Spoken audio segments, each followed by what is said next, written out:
Good afternoon. I'm Lieutenant Colonel Barbara Cloutier, and I'll be your moderator for this session. I'm thrilled to bring you a panel of operational service members who are here to answer your questions from the audience, so you can actually go to the app and put in questions for them. We have a few key ones in the front end. I want to encourage that, let me look at my list here because my prompter just left me. So these are operators that are here to answer from their personal experiences. They're not here as service reps with service messages. They are here to, this is in keeping with all of CBW's user feedback exploratory events. They're non-attributional end user explorations, and this is no different. Our goal today is to provide a perspective to those of you doing the science and the research on behalf of these warriors next to me. You as the audience will have that opportunity to input the questions. Please open your apps and get ready to do so, and my screeners in the back are going to go through them, and you'll actually get to see those questions pop up. I'll read them aloud and address them to one panel member at a time. So if you put your question in, you have a specific service that you would like to answer, please go ahead and make that mark. I will also have team questions here so that we can keep our flow going and fill in the gaps. So I'd like to introduce our panel members. We selected these folks with the aim to cover not only all of the services, but most of the diverse segments that will have to deal with chemical and biological reactions in large-scale combat operations. You just heard the Commandant talk about large-scale combat operations. We have someone from each service, from CBRN specialists, from medical CBRN specialists, from medical specialists, and from both active and reserve. And we have some covering Homeland Security and combat operations both. So hold on one second. I will get you introduced to all of our lovely panel members. Right here next to me is Lieutenant Commander, let me find his bio, please excuse me, Lieutenant Commander Vansel. He is from the headquarters of the Force Forward Deployed Public Health Unit. Preventive Medicine Unit, and his experience is in responding to public health events that involve chemical and biological agents. He's been in the military, he's from the Navy, and been in the military for 28 years. Welcome. Thanks. Next to him is a Marine Corps representative, Chief Warrant Officer 4, Kevin Boswell. He's been in the military for 23 years. He's stationed currently with the 2nd Marine Division. He's had both reserve and active duty, and like all Marines, he's also an infantry officer because they all start there, yeah? Somewhat. Somewhat, okay. Beside him is our Army representative, and that is Chief Warrant Officer 2, Robert Ball. He is currently stationed with the 1st Armored Division as a CBRN technician. He's got 20 years in the military. He was also former infantry, has his subspecialty in technical escort. The next to him is our fill-in, and we want to say thank you so much. Our other Army representative had to leave for a family emergency this morning, so please keep him in your thoughts as he travels back home. But Lieutenant Commander Jose Garcia has joined us from the Navy. He's been in the military for 9 years, and he is currently stationed at the Navy Environmental Preventive Medicine Unit 6, also within Forward Deployed Preventive Medicine Unit Team 4. He's a microbiologist by trade. And next down is, oh, this one's a good one. I have trouble with his last name, so please forgive me. He had to coach me through it this morning. His name is Master Sergeant William Gissendener. Close enough. He's got 23 years in the military. He's from the Air Force. He's an operational medicine operator. He's spent many deployments as an air medical evacuator, and he's also been a flight school instructor, so welcome. Next to him is Tech Sergeant Lauren Boring, I think, yes. She's got 20 years in the military from a civil engineering squadron, emergency management craftsman, and comes to us with specialties in CBRN responses from the emergency managers in the Air Force. And last but not least is Corporal, and these are out of order, please forgive me 1 second, Corporal Noah Berman. He is a squad leader and part of the Chemical Biological Incident Response Force. He's been in the military for 5 years, and he's got a subspecialty in decontamination operations. The audience, panel members today, is comprised of Department of Defense laboratory personnel, private industry, as well as academic personnel and professionals, all interested in developing solutions to the challenges you face in today's and tomorrow's fight. Remember to answer from your personal experience and perspective, and if you have no experience with the question, feel free to defer to your counterparts on your right and your left. And last to everybody, because we have such a mixed audience, I want to encourage both the question askers and the answerers to speak plainly and avoid as many acronyms, abbreviations, and what I call science speak or operator speak as possible when you're asking or answering questions. All right, we're going to move into, while we wait for your questions to come in and get screened in the back, we're going to move into one. So as you heard from the Commandant, you know, for over a decade, we've been, decade and a half, we've been embroiled in conflicts in the Middle East and doing counterinsurgency and stability operations against terrorists, armed factions, non-peer nation states, and other proxies. However, as you've heard multiple times today, we're shifting our focus in every service from current operations towards preparation to dissuade conflict from competing peer and near-peer nation states deemed large-scale combat operations. So our first question should be able to, most of you should be able to answer some of them. So I'll start with you, Commander Vansel, and move all the way down the line. As the approach to warfare changes, what level of chemical and biological experience do you expect your tactical forward units to have? Sure, I'll start that one off. So again, as Colonel mentioned, I am from the Navy and Marine Corps Public Health Center, where we manage the forward deployed preventive medicine units. We do have an operator down the line here who can get to the tactical details of it. From our perspective, and being a medical unit that supports seaborne operations, it's really knowing and understanding our role in that mission. And for us, and in this mission set specifically, it is to get to a level of analysis that helps the commander's decision-making process. It's not just simply detecting the presence of a threat, but it's taking it a little bit further, and that is quantifying that, identifying it, and then putting together health risk messages that help that decision-making process.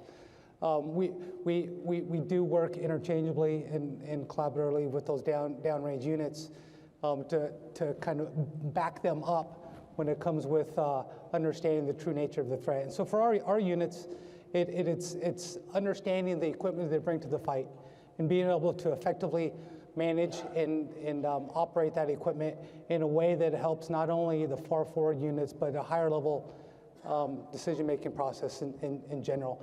We are governed by reaching a certain level of analysis. It's not always easy in an austere environment. So our challenge is understanding and operating that equipment in a way that helps that process. Yeah, I can take the next one there. So from the Marine Corps perspective, from Kevin Boswell's perspective here, experience is an interesting statement here. As we say, we've been in this COIN environment for so long. Most of the personnel that have CBRN in their name were associated to doing some other type job to ensure the counterinsurgency went their way. What that has meant is that our core competencies, our confidence to be able to speak as subject matter experts to various commanders is definitely atrophied. And with that being said, we don't have a whole bunch of experience working with that problem set as it is. So to see what level of experience I want them to have, I want them to have the most. But the challenge is training to that right now. There's 8 forms of contact, as Colonel Crockett said, that are out there right now. And where does the commander rack and stack that is what we have to influence. It's tough to influence that when we don't truly know what our adversary wants to do with that particular thing. So it's one of those kind of weird things that we can't truly speak at.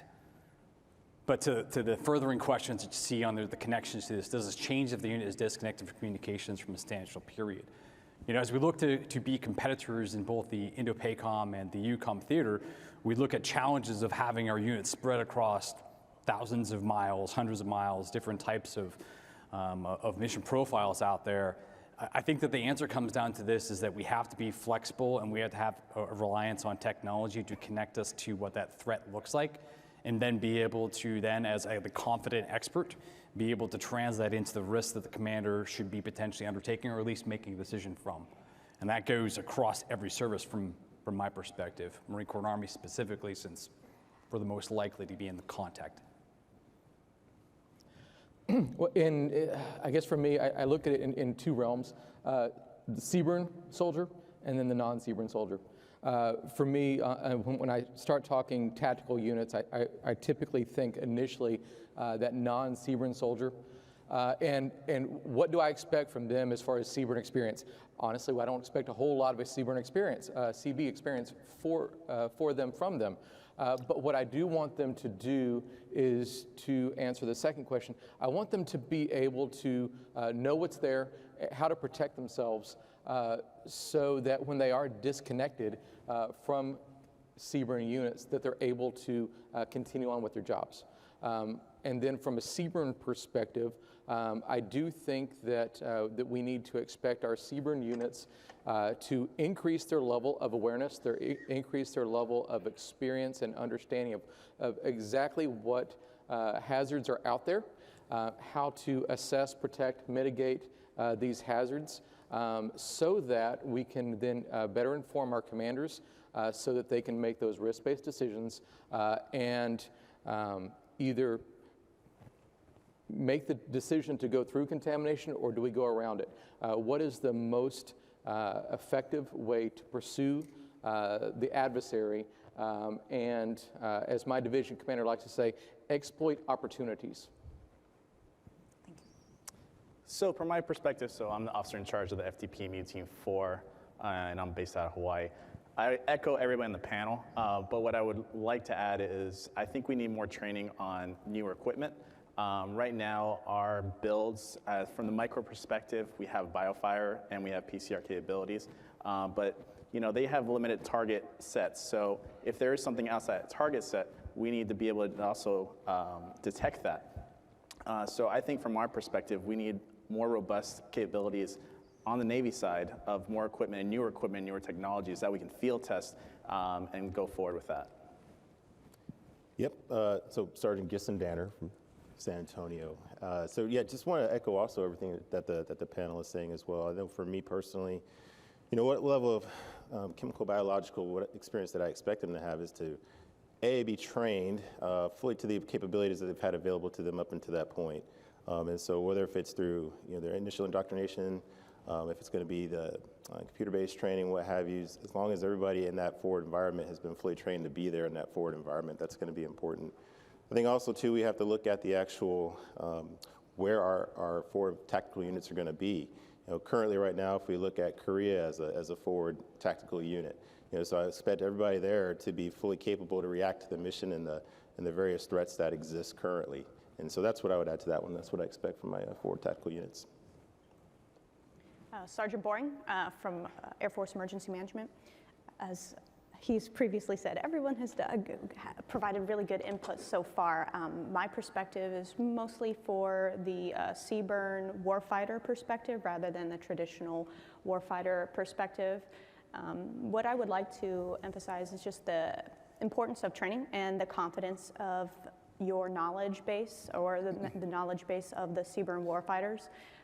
To be able to accurately assess that a threat is present, and then be able to articulate the impact on the mission, not just for our own mission, but the mission of the greater Air Force or the unit that is in the affected area. That is, for me, what I would say is probably the most important for them to have experience of. And of course, that will vary depending on if they have received the training with the different and upcoming types of technology as well. All right, Corporal Berman from CBRF. Everybody here already pretty much hit the nail on the head, especially the two chief warrant officers down there. With that, at a current level, we can't really expect much from the tactical forward units. However, as I can bring a kind of different perspective, being the most junior member here, that it starts at the basic level. It starts at the initial training. Whenever we're going to entry, the in-processing for each of these branches. That is where the awareness needs to happen. That's where the beginning training, the being told that, hey, CBRN isn't just something we're going to ignore and we're going to push off and it's never going to happen. It will happen. So that awareness at the basic level is something that you might not expect right now, but it needs to be something that is implemented in the future. Thank you. We're going to go to a question from the audience.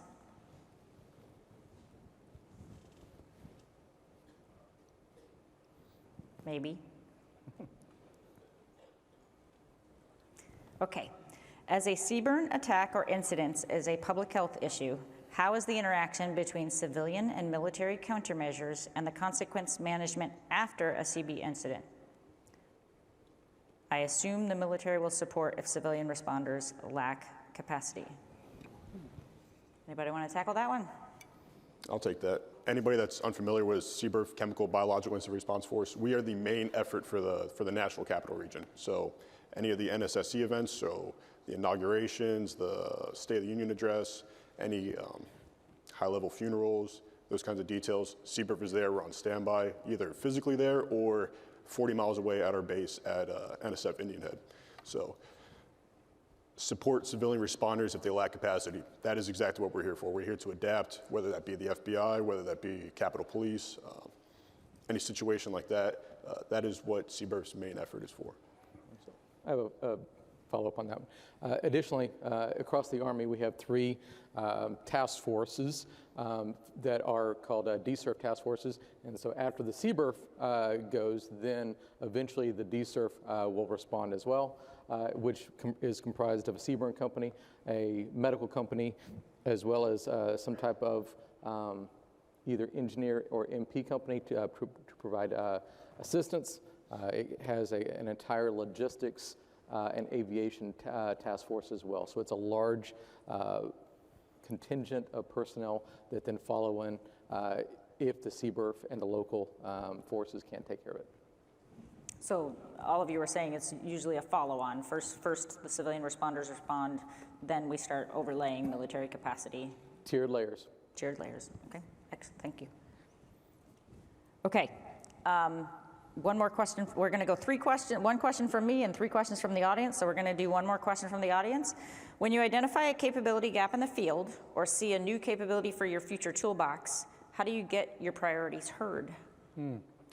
So I'll take that one. As the program management office for the forward deployed preventive medicine units, we're somewhat unique across the Joint Force in terms of the capability and the mission set that we provide. That at this point we can kind of go straight to industry to update our equipment sets. There is an effort to bring us along in the capability development process. We're able to stifle that just a little bit because of the rate of modernization and technological advancements that are made, and that we just simply cannot wait for the acquisition process to keep up with technology developments, because it'll never get there. So we do have the luxury of just reaching right out into industry and seeing what works, field test it, and if it fits our mission set, we can incorporate that pretty quickly. I'd like to add something to that one. 100 proof bourbon works really well. That's a good way to start things off. And then from there, I talk about the gap analysis, truly. I think that commanders, and I work for general officers, so it's a lot easier for us to be able to speak when you come up with gap analysis. And I would say that largely at the tactical level, there's not a lot of gap analysis that focuses on the CBRN side. I go back to my first point on things, that we're transitioning from 20 plus years of counterinsurgency pieces and thought processes, and now we're talking about peer, near peer competition stuff there. It's a different mindset. We're just not quite there yet to be able to speak authoritatively at those levels. So giving us some time and education to have us be better informed and to be a better speaker with commanders that are going to influence decisions to be made at the acquisition level.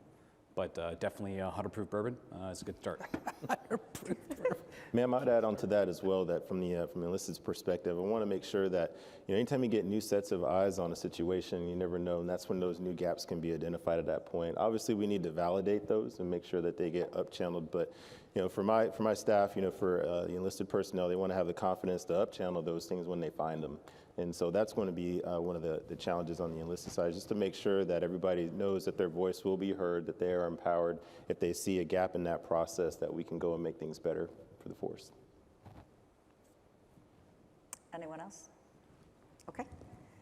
Another question from the audience. What current CBRN capability works best for you, and why is it effective? A follow-on question, what are some of the most important attributes to improve? So I'm also a medic, also a flight medic as well too, and so the piece that's out there right now as far as the prophylactics, make sure that you have the right meds that are taken, things are going to be available for you when you deploy. Obviously make sure that you're properly equipped to do the mission and that you can get new stuff should the stuff you're deployed with was used. And so, but most important attributes is having the confidence to use the stuff that you have. And that confidence comes through training and repetition. And so, and it's not getting away from, and we all step away from COVID. We understand that computer-based training was the way to go. But any tactile training that you can get out there and do, that repetition does breed confidence into the warfighter. And so for that second part of that, I think is most important. Yeah, what are some of the most important attributes to improve that? Is make sure that we have more tactile training, that we get out there, do the stuff, get confidence in using it. For us, I think the capability that works best is probably some of our rad detection, because the technology, Geiger-Müller and helium tubes, these types of things are very, I don't want to say black and white, but they just plain work, and they're easy for soldiers to use. Not to mention, especially things like the Identifinder. It's a tool that it's a civilian piece of equipment, and it's manufactured and made well, so it works. Some of the most important attributes to improve, especially when I think about our chemical detection equipment. Our number one piece of equipment for detecting chemical agents is the JCAD. However, it is very, very challenging to keep a JCAD operating properly in a CBRN room, whether it's in a CBRN unit or whether it is in an infantry company, because that piece of equipment, I don't know, it has challenges operating. So the most important attribute that I can list on a piece of chemical detection or eventually biological detection equipment is it just has to work. And it just has to work with soldiers who are not scientists, right? Your infantry guy has to be able to push a button, guy or gal, has to be able to push a button and it works. So I can speak in regards to the microbiology component for the FTP. So we have the BioFire. The BioFire is great. In a deployed environment, you can rapidly deploy it. You have multiple panels. The only downside to it, of course, is it's not high throughput. So I can give you an example. When I was recently deployed on Pacific Partnership 2022, in order to come into the Solomon Islands, we had to test the whole ship, which was around 700 crew members for COVID-19. So Solomon Islands required that the whole crew be tested for COVID-19. If you're going to do that via BioFire, you couldn't do it. So essentially, we had to use a 7500. And what we did utilize was a new COVID assay that didn't require an extraction step. So we can go straight from the patient sample to the PCR using the BioGX platform, and we could basically give a yes or no if that patient was COVID positive or not. So that basically cut down my time from testing the whole ship that would probably take me like 3 days with extractions to about 15 hours. So it's those types of innovations that are very beneficial to us. I'd like to add into that real quick there. I'm going to take like a little bit of what Master Sergeant Gisson-Danner said and Chief Barr here said. Radiacs, absolutely great, no problems at all with them. Chem-wise, problematic. When you take these things together, there is one thing that I think that science and technology can do for us on both those things, and that is help us to create a synthetic training environment using those same tool sets. Okay, I can't go out into any training area inside the United States and employ actual chemical agents. I can't, okay? It's too risky. There's some places you can, obviously, but it's a very controlled environment. So that brings own challenges to having a commander understand the reality of what that agent can do or effects that it can cause to an organization that is trying to maneuver, for example. So whatever widget, I'm going to use the term widget throughout just so you know, that you build or that you're going to craft for future, have it be a dual use for training support as well. Anything that you can do to help replicate a synthetic or stimulated or simulated type environment that doesn't rely on me having to take a soldier, sailor, airman, marine with a card next to him and say, you are experiencing 3 bars on your G side for your J CUD right now. Go ahead, what are you going to do next? Like, help me to remove that CBRN personnel that is the advisor to the commander, put them where they're supposed to be to make that decision maker more effective, and give that sensor, that marine, sailor, soldier, airman that's on the field, the warfighter as we're calling him here today, give them something so they can be able to have a remote trigger and used on that side there. Replicate the environment for us. Those are the attributes I say are the most important that we need to improve, is make it so we can effectively train in it. If we can't effectively train on it, it's not going to help. If I can add one more thing, it has to integrate in with our communication systems. And so I know in the videos or earlier presentations we saw some pictures of something called TAC.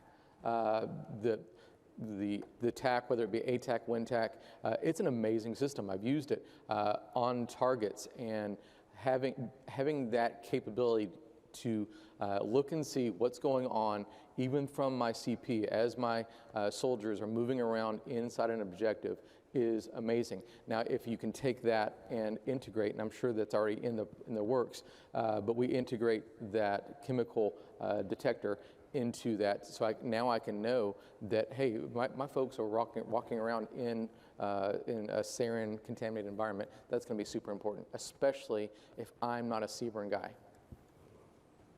Thank you. Corporal Berman, can you talk from the decon perspective? Absolutely, ma'am. So personally, I'm a big fan of the Argon kits, which are the Radiac simulators. As far as the CBRN capability that works best, absolutely, Mass Iron and CBO both hit the nail on the head with that training is the most important capability.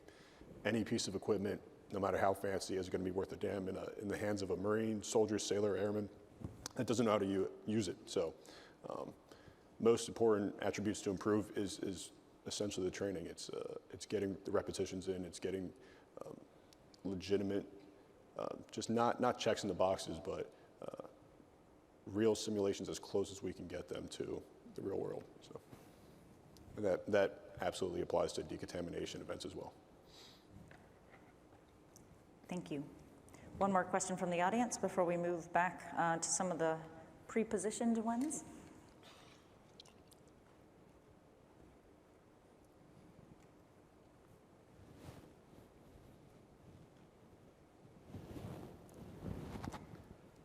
Can you please stress the importance of fielding a usable capability today versus the temptation to attempt to field a 100% solution in years in the future, and how innovation through acceleration of S&T can give you that usable capability to fight today? We can start at the other end of the table this way if you want to tackle that one first, Corporal Berman, or you can pass it to your neighbor. Pass that on. This is a mega question, so I'll do my best, but we got some big brains that can probably help me out.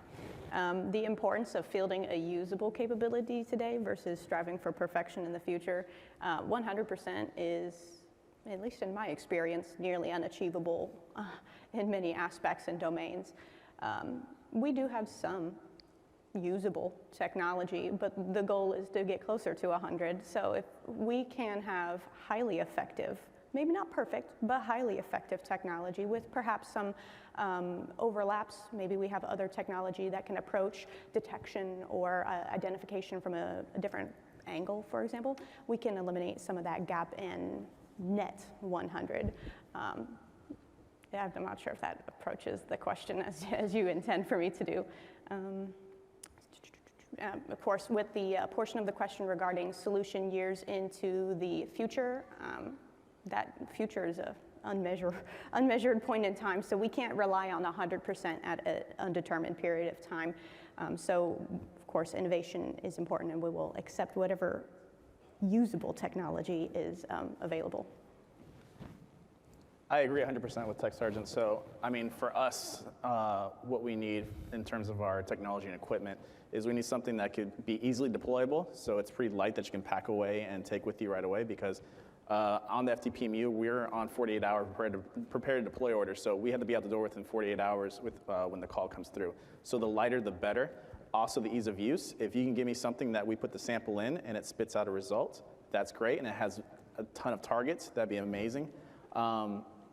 And then basically, you know, how apart from ease of use and deployability, you know, we think innovation can definitely accelerate, you know, making these things better and making them more deployable and making them more useful for the end user and our customers out in the field. So everything is usable, right? So everything is in fact usable right now, no matter what it is. I think what we talk about here is we talk about the requirements we want the thing to do, okay? What is it that I want it to do? Well, number one, I want it to be really, really light. I think we can all sit up here and say, I want it to be as light as possible. I don't want it to take a single ounce of fuel to operate it. I don't want any type of, you know, I want the most expeditious recharging capability whatsoever, and I want it to fit in my pocket, okay, or something dang near close to it. Well, I think the reality is that we get what we get. Okay, we get what we get based upon the requirements that are being communicated. So us as warfighters, largely, I don't think that we even understand or see the requirements documents for these things. We're just handed them and we're told to make them work. And you know, I think I go back to the last question, and I'm going to say, give me whatever you can, but make it something that I can train with. I don't care how big or small it is there. I do prefer it to be small. I do prefer it to be lightweight. I do prefer it to be something that I can use off of batteries that are easily acquirable. Yeah, pretty straightforward and simple. But I need to have it be something that I can train with, that I can show, that can replicate that environment and show this is what this sensor in the hands of that warfighter provides to a commander who makes the risk decision. Because until you get that 100% solution piece, a commander has got to make a decision with what he or she is given at this time. Yeah, we've already come a long way. I've been doing this for a while as a field medic and then as an environmental health officer, which is where I am now. But back in the day when we were just colorimetric papers, you know, and we still use that stuff. It's valuable, it provides good information. Then we moved on to multi-parameter meters. Again, easy to use, ruggedized, gives you good information. We move it up to something that's going to give you an absolute accurate result when you most need it, but all that stuff fails. It always fails. There's going to be something that brings an instrument offline. And for us, we make it a point to drive home the very, very important concept that the most effective instrument is the person, is the member, is the one that's wearing the uniform. And so when that instrument fails, they're not down. They're not down hard. They're still in the fight, and they can still make sense of a risk. Our teams are made up of field scientists from a PhD level all the way down to you know, a specially trained technician that has 2, sometimes 3 years of training before they even get on mission. They understand that they are the most important thing, and they are the best thing. And it's not the piece of gear that we put in their hand; it's about them. And so we spend time developing that mindset in our FDPMU team members. Commander Garcia is one of those guys, and they understand that when the equipment fails, that's when they really start, and that's when they really pick it up, and that's when they come into the game. So we are all about our instruments, but we're not handicapped by them at all. I need a piece of equipment to be easily software upgradable, because as everyone here knows, technology is improving, hand over fist is continuously. So if you give me a 90% solution today, I want a 95% solution 6 months from now, and a 98 a year from now. But what the Army can't do is buy 10,000 of them at 90%, and 6 months from now buy another 10,000 at 95%. And so we go back to that cost thing. So I need a piece of hardware that is software upgradable, so I can get better and better and better piece of equipment without incurring more and more and more and more money. To add on to that, I'd also say that we need a piece of equipment that's pretty robust, that can be jostled around, doesn't require to be calibrated every time it's moved. So for us, like, you know, every time our PCR instruments are pretty sensitive, so if they get jostled around, they may require recalibration. So that's something else that should be taken into perspective. That was a lively discussion. Okay. So each service in the Department of Defense operates within a unique domain and air, land, sea, homeland defense. There's lots of different mission sets, medical and otherwise, to address the chemical and biological threat challenges. Within these domains, each branch of service has organized themselves to operate within a known or a threatened chemical biological hazard area. And I'm not gonna, you guys can see my teleprompter as much as I can, but I'm gonna skip the first question because I think we've nailed it. And I'm gonna go to, are there any times where a specific detection or diagnostic utility or technology that's available to the general public could have assisted in your tasks in a military role of defending against chem-bio threats? In other words, what have you seen outside the DoD procurement system that would work for you? Me? There that's largely the reason for coming to conferences like this. There are opportunities for units like ours to partner with our civilian counterparts and really understand what they're using and see if we can incorporate it into our operations. And honestly, I mean, it's not, the divide is not all that great.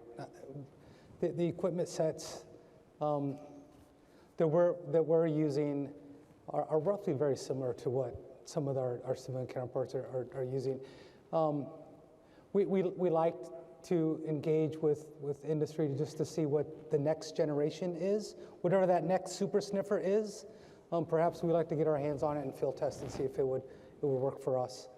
But it is important though to understand not only what our civilian counterparts are doing, but also how our sister services and how they're using some of their equipment to support their own missions. And honestly, from a Navy perspective, we don't do that very well. We need to do it. We need to do it more. Even from a medical perspective, managed this unit for several years. We still have not integrated with any of these folks up here. The hard CBRNE assets, the very first ones on the ground, the very first ones that put eyes on a threat, and how they incorporate that knowledge back to us and how we can advance and support their mission to protect them while they're on point. So there's just a lot that we can do to continue to advance our capabilities, and again, mostly it's knowing what's out there in private sector, knowing what is being developed, and knowing what our sister services and other units are doing, and how we can fold in and augment what their capabilities are. So more of that innovation by reorganization. Sure, if we can do it that way, too. Yeah.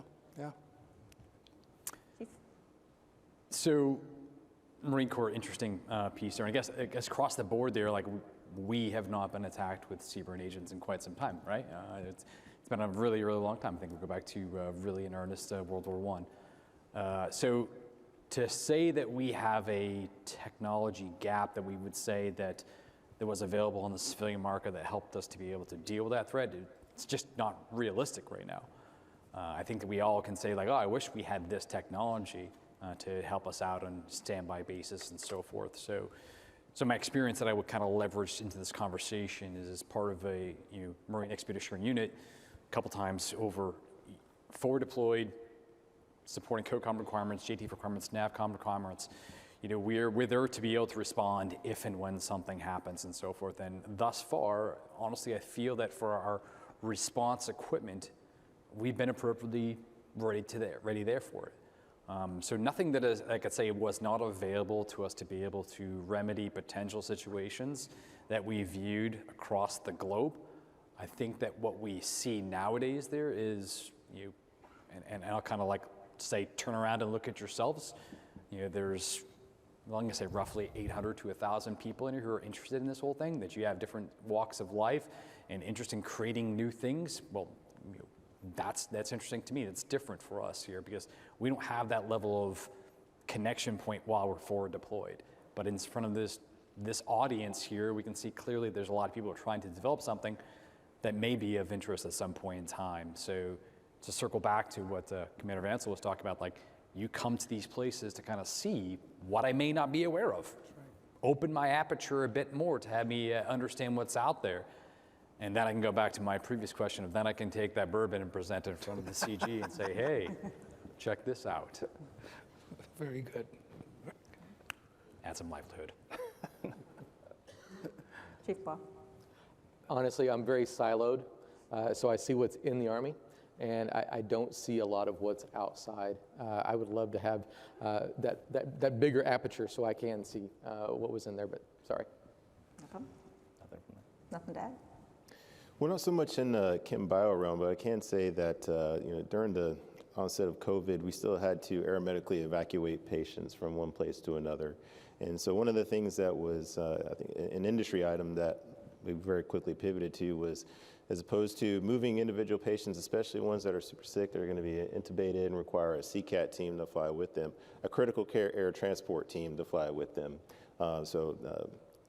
RT, a doctor, and a nurse is going to be going with them, managing the intubator, the ventilator. But so what happened is there are containment units that actually patients can go in.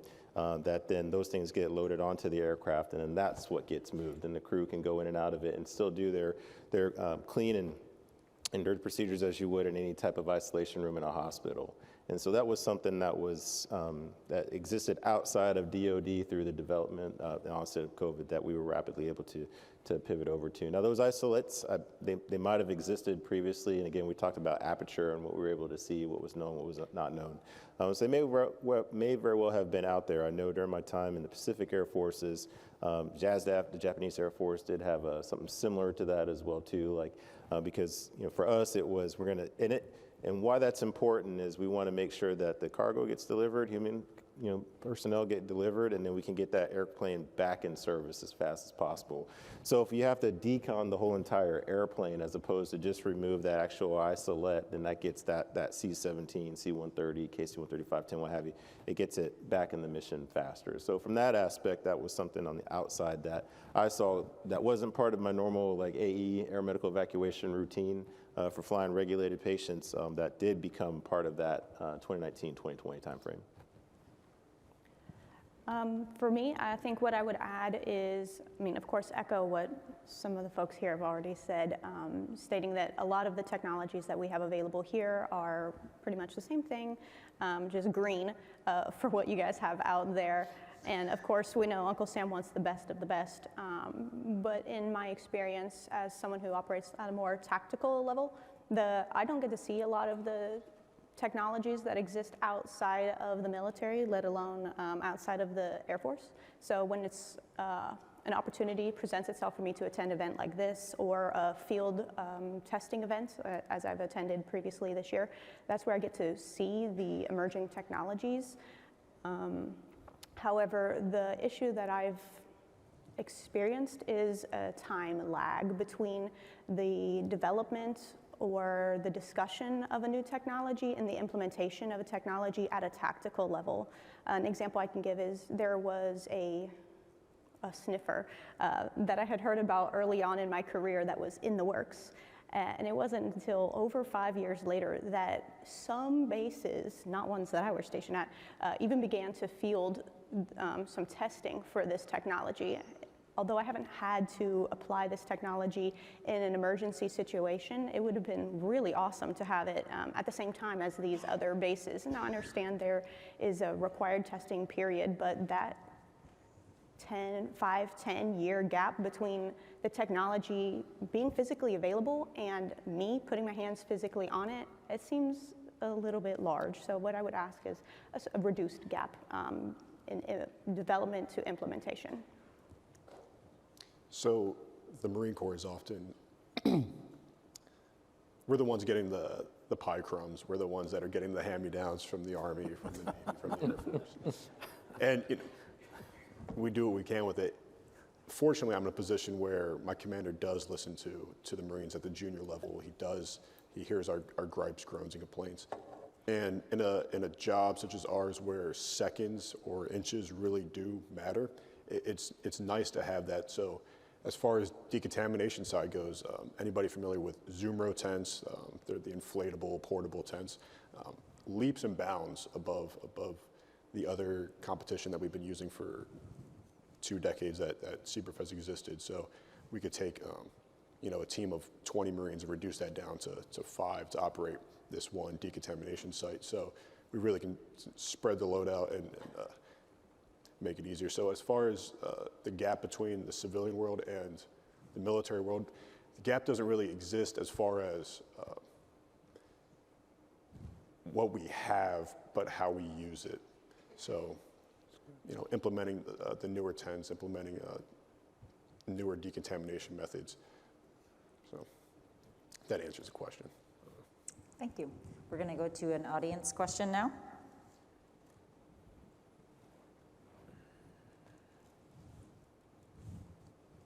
Okay. How do you see the role of autonomous systems influencing future military operations and changes or transition to the current standard operating procedures or tactics, techniques, and procedures?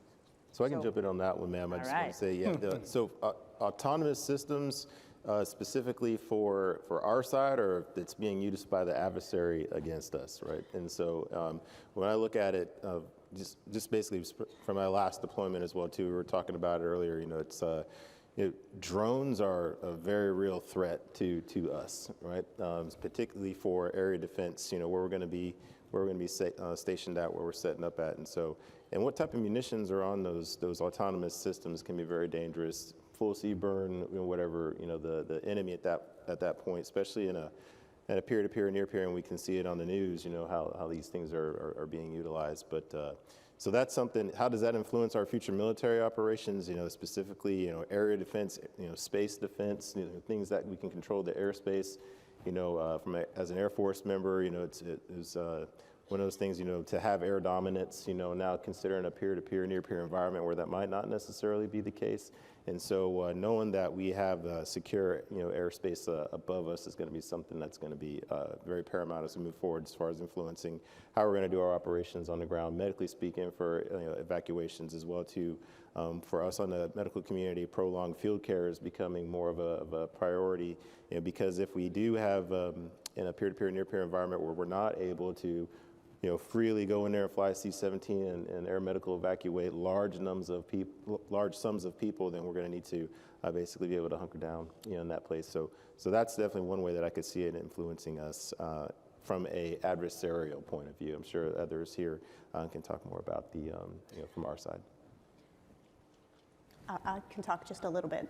I think the integration of autonomous technology that would provide a significant benefit to us. If we can put a sniffer or a detector on a drone or a robot and throw it downrange into an area that is expected to become contaminated or is suspected already to be contaminated, that's one less human person that we need to put into harm's way.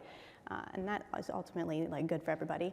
So for me, I would say the integration of that technology affecting future military operations, if we can train our members to utilize these autonomous technologies to our benefit, it's going to be able to allow us to more quickly adapt to the changing battlefield and then resume our normal operations, whatever those may look like. So from my perspective, working in a mobile lab in a forward environment, integrating autonomous systems into our build would be great. We could essentially have somebody go forward, collect samples, and then rapidly send those back to the lab while they're forward, and then we can be analyzing those samples while those people are coming back, instead of having them have to wait for them to come back or let them continue their mission. So that is one way where I think on the lab side, autonomous systems such as drones could be integrated really greatly. I think for me, when I think of autonomous systems in the CBRN realm, as Colonel Crockett mentioned, with our recon sensor suite update or upgrade, we're looking at both ground and UASs. And so what I would ask is that those systems be easy enough to decon or cheap enough to replace so that my reconnaissance elements can continue to do that recon and letting those autonomous systems be out there forward of my human soldiers so they can answer the questions that we need to know. And additionally, I think when we talk with the autonomous systems doing the decon, I think that is amazing. That really excites me because if there's anything that we lack the right capability at, it's in our decon systems right now. However, a huge part of that was the CDAS. What I need is the CDAS to be basically, let me call it just multi-spectrum. I need it to look at the gamut of the CBRN agents, excuse me, at the gamut of the KIM agents, and let me know what's there, and then go out and decon it right. Because right now, at least my understanding is that CDAS it finds nerve agents, but it doesn't find other things. So, Chief Bach, could you explain what CDAS is for the audience? CDAS is it's the spray that changes colors on a vehicle to indicate contamination. Thank you. So while we're on decon, Corporal Herman, did you have anything to add on autonomous decon? Absolutely, ma'am. So obviously, I'm going to go a little bit contrary to the rest of the panel up here. It's a great thought. Anytime that you can take the human risk element out of whatever we're doing involved with CBRN. But to sound like an old man, I just don't think you're going to replace the boots on the ground. At the end of the day, they can certainly assist us, and it already is being implemented like that. As far as detection goes, as far as decontamination goes, using robots, using AI, it will help us, and going into the future, it will definitely improve. But at the end of the day, you're not going to replace the foot soldier, the Marine that is basically trained in that specialty. I'd like to add into here. Okay, so autonomous wise, I'm honestly looking at chemical reconnaissance, radiological reconnaissance. Those are the big pieces right there. We look at CBRN technical forces who are trying to see further out to allow commanders decision space and time.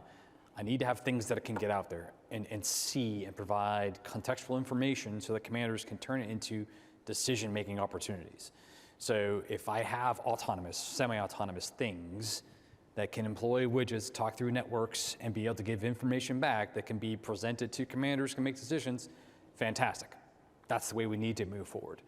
What that means, though, is that as this technology comes into it, we need to be better informative, SOP-wise, and tactics, procedures refined to best support those things.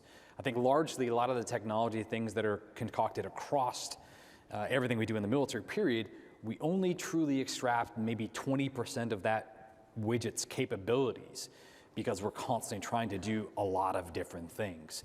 So having some ability to kind of refine SOPs rapidly, magnify and experiment with tactics, procedures that maximize that widget, that autonomous thing, the better off we're going to be. So yes, it is definitely going to be an influential change into how we do things. So when I read autonomous systems, I think detection systems. There's a lot of those, bioaerosol detection systems, standoff detection systems. They're all fallible. As Corporal said, you can't replace the human element. So even when those systems are in place, and you can create the distance, that was already talked about, you still need an individual to go in there to confirm that whatever it is these systems are picking up is actually there, and that it's at a level that's going to impact the health, the mission, the safety of the individual operator. And so I don't know, at least right now, how you go 100% autonomous. I think you're still going to need that human element to confirm that what that system is picking up is accurate and it's sensitive enough to be valuable. It'd be cool to get there. I don't know if we're there yet. There's been a lot of these systems that's been in place throughout different areas of operation, and a lot of them have come up short. And so it'd be nice if you were able to develop an autonomous system that got to the level of accuracy that was usable in more ways than it currently is. It's a good early warning. Beyond that, I think there's still work to be done at the human level. Thank you. We're going to segue a little bit. So our next question is, what are the CB protection requirements needed for specialist warfighters on the modern battlefield, and how do they differ from those of the general purpose warfighter or possibly the medical CBRN responders? I would tell you there's no change. There's no difference in terms of what I wear versus what a general purpose infantryman, artilleryman, and so forth should be wearing and so forth. I think what was the change here is that if we get into a sensing environment that goes beyond those capabilities, that we position personnel that can accept a little bit more risk because of the education background that they have and potentially the skill sets that they employ to remedy that situation. So I'd say it comes down to, it is a bit of, we kind of come back to this, it's a lot of risk decision making that we have to be able to inform, but protection-wise, I think it should be the same. And I think it should be the same goal, to reduce respiratory protection as soon as possible to try to retain tempo in the fight, regardless of whatever their specialty is. For us, because we do have a technical CBRN force, that the mission is to go out and take samples, do analysis. We do have a small set of folks that do need advanced protection. Right now, we're fielding, and I would call it the initial stages of that answer with the M53 mask, which then allows a combination of filter use, PAPR, which is basically it's a powered filter to make it easier to breathe, and then you can also integrate an SCBA, a self-contained breathing apparatus system into that, and just the user can swap back and forth based on the threat that the user is in. I think that's a great initial step. What I would love to see is moving to where those technical forces, if we're going to use them, make that next jump into a rebreather situation where they're not confined to the amount of air that is in an SCBA tank, which for most people is anywhere from about 30 minutes to an hour on target. From our perspective, our team is all issued JLIS suits and gas masks, so it'd be the same thing anyone would be deployed on the battlefield, ma'am. Any ads? Okay. We'll go to a question from the audience. We have about 5 minutes left. So one question from the audience, and then there's a couple here that I want to get to on artificial intelligence and algorithms. So, what is the biggest challenge you have that you think the S&T community should solve? Wow. That's a big one. Yeah. Synthetic training environments. There you go. Synthetic training environments. Seriously. If there's one thing I can ask of industry, give me a gosh darn training environment that I can use, that I can replicate, so I can know full-heartedly, a commander can know full-heartedly how his or her unit is going to operate in that challenge. So you gave me time to think about it. Thank you. Here for something. We use some pretty advanced instruments to get to some of the information we need to help a decision. Those instruments they're not usable across the board, and maybe they shouldn't be. But if you're going to push as far forward to like the warfighter, you push the capability as far forward as possible, then you would think that it would be more than just, hey, there's something in the environment that you should be concerned about. There should be a piece of equipment, nanotechnology, a wearable, something that says, not only is there something in the environment that you can be concerned about, but it's at a pretty significant high level, and that you're able to kind of speciate that and identify it as a significant risk, as opposed to something that's going to be an air tank. That would, might slow things down, but there's certainly not going to stop operations. That's information you can get in kind of more of a rear echelon unit like ours. But the instruments should not be so darn difficult to use and sensitive that they're reserved for just a very small number of individuals that would support a high threat environment like a CBRN environment.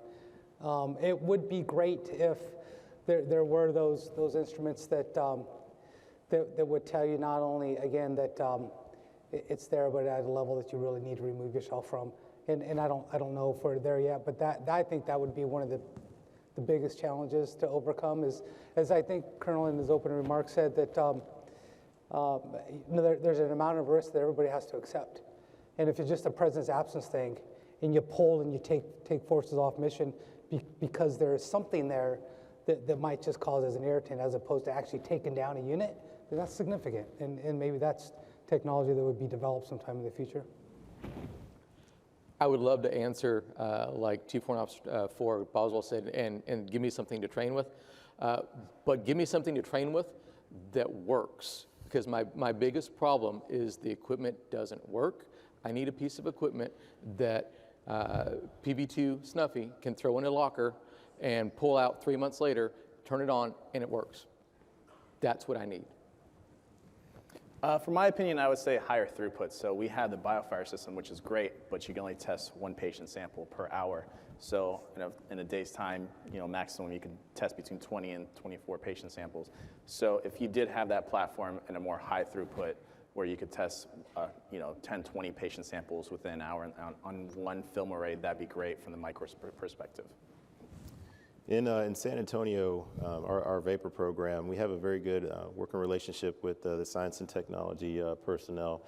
So for the people in the audience, what I would say is make sure that as S&T professionals, you have good relationships with your operational personnel that are within your battle space. I think that's going to be something that's huge because we can be developing ideas. We talked about it earlier. Let's say you come up with a gap. Your junior enlisted person says, hey, this could be better.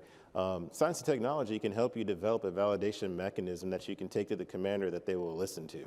And so that's something that's very important that I would say, just broad spectrum. It's just making sure that, understand that you have a good operational working relationship with your operational communities that are in your local AOs. My addition for this would be, we have a lot of things to know in all of our jobs. And of course, the threats are changing constantly. New, chem bios are being developed and such. So, and in the moment, in the field, we may be well-trained, assuming we get this cool training technology from you guys. But you still may have a gap in your ability to remember. So if we could have an ability to have our reference materials or the knowledge of that reference materials, perhaps through AI, readily available to the warfighter, that can help us do our jobs, not to do them for us, but to assist in that higher level analysis, for example. That would be, I think, something that we would benefit from. So I'm just going to echo what the Chief Warrant Officer said, that absolutely 100% our biggest challenge is realistic training. So repetitive training over and over, the same thing is going to become complacency. And in our field, complacency kills. We absolutely need to have training that will challenge our enlisted, our officers, even the decision makers at the top. So give us something that we can use to really scare somebody, to rock somebody, to take them off their beaten path that they've known for 20 years of doing the same training over and over. So. Thank you. Okay, last question. Artificial intelligence, advanced algorithms, and machine learning have the potential to rapidly process vast quantities of seemingly disparate data and sensor inputs to improve situational awareness. With the addition of automation, many information gaps could be automatically satisfied through sensor cross-cueing, remote detection, or distributed reconnaissance. Yet the military knows that decision-making is part science and part art. So the question is, S&T information often involves key facts and figures relating to the physical, chemical, and physiological properties of both chemical and biological agents. Is there a way in which this information would be valuable to the warfighter? And in what form would you want to receive it? Boy, you're finishing up strong here, I know, aren't you? challenge. I want to make sure these people left satisfied. Yeah, inputs from various modes is obviously always going to be important, and from those various inputs, if you're not using algorithms, then the inputs are almost worthless. There's been some technology I know that's been developed recently, well, not recently, in the past 5 to 10 years, that tries to overlay multiple inputs from different information sources, be it like biosurveillance to environmental hazards, chemical hazards, wherever the case is. And then from that, information is generated and action is taken. Obviously be useful. I don't know, especially in a comms denied environment, how useful that would be. It obviously would be a tool that has a great deal of value in a perfect warfighting environment, but there isn't such a thing. And so from a patient care perspective, yeah, we would want to know the character and the qualities of whatever that agent is to help assess the patient and get them where they need to be.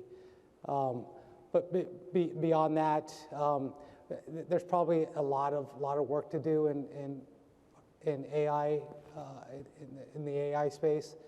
Algorithms, I think, are useful for hazard prediction and modeling scenarios. That's huge. It's an area that we play in a lot in trying to determine casualty estimates based on, release of certain chemical hazards, biological hazards, and what we can expect the impact to be in situations like that. But again, pulling everything together in a single platform would be awesome. There's things currently I know that's being worked in the medical community. It's the medical common operating picture, which overlays a lot of these inputs to make decisions based on certain assumptions. It would be a great tool to have for sure. I would like to see it and demo it once it comes out, but I don't know where we are currently with something like that. Thank you. Enough time? This is indeed a challenging question for us here. I think that from looking at the value of artificial intelligence as it relates specifically to warfighting here, the biggest thing that I would love to have is an understanding, or at least some sort of better understanding of what is the trigger that makes the adversary employed in the first place. If I could do that in the planning process, artificial intelligence rapidly enables me to create better plans. Doing it after the fact, I don't think it really changes the challenge. I mean, yes, we're going to get some nice modeling that helps to shape for response to it, but ideally, I want to try to avoid it as much as possible. So artificial intelligence algorithms help us determine reasons, conditions, validations on why an adversary would employ a CBRN agent or something of that sort on the battlefield is probably the most important piece that I would say is out there. So that's that. I think for me, I'll work off what Chief Warrant Officer for Boswell mentions, and I think left of bang is really important. I think if we can stop the CBRN agent from being deployed on our soldiers, then we win already. And so that takes it out of my realm, that takes it out of the tactical level, but puts it at the strategic level. But if we can find where it is, where it's being produced, how it's being moved, and we can stop it before it ever gets into the area of use, that to me is the most important thing that we can do, because then I don't have to do my job, and I don't really want to do my job. Mm-hmm. But at my level, noted. But at my level, the biosensors, being able to look at my soldiers and not physically, but digitally, and get that picture across the common operating picture, the CPCE, or even built into the Jim and Jay Warren software, software, so that I know exactly what is going on, so I can make recommendations to my commander so that he can make risk-based decisions on what he's going to do with his division, again, to exploit opportunities to destroy the enemy. At a tactical level, for that warfighter, it'd be nice if they had a wearable that, if they do come into contact with a hazard, that it could rapidly, basically, to let them know that they are in contact with them, and let the team back home know that they've been exposed to this certain chemical or biological, and that way they can prepare to treat them as soon as they get back. That's where I could see it being beneficial for the warfighter at the tactical level. Other than that, echoing what everyone said, I definitely agree. Yeah, for I would say also, well, as an air medical evacuation technician, I hated having to do my job, right? Because that meant that somebody got wounded in conflict, right? And so, that's how you get on the airplane. So I understand that as well too, sir. Back to the question, though, I would say for me, it's just a matter of low dose, high frequency. There's a lot of information that's going to be out there. How do you make sure that you get it out there and it's retained to the forces? Obviously, leadership has to have ownership of it. It's like, it's not another training you guys got to do, but like really get behind it, and making sure that the personnel and the general population level are taking ownership of it too. It starts at the top and works its way down. So that's what I would put to the masses here. Find a way to get the information out, low dose, high frequency, that keeps it on the frontal lobe, and then incentivize its retainment as well. I think my addition for this would be that we have common operating pictures available, and we know that there's technology that can be integrated with them using internet or whatever that may be, so that we can observe the active environment from a standoff location.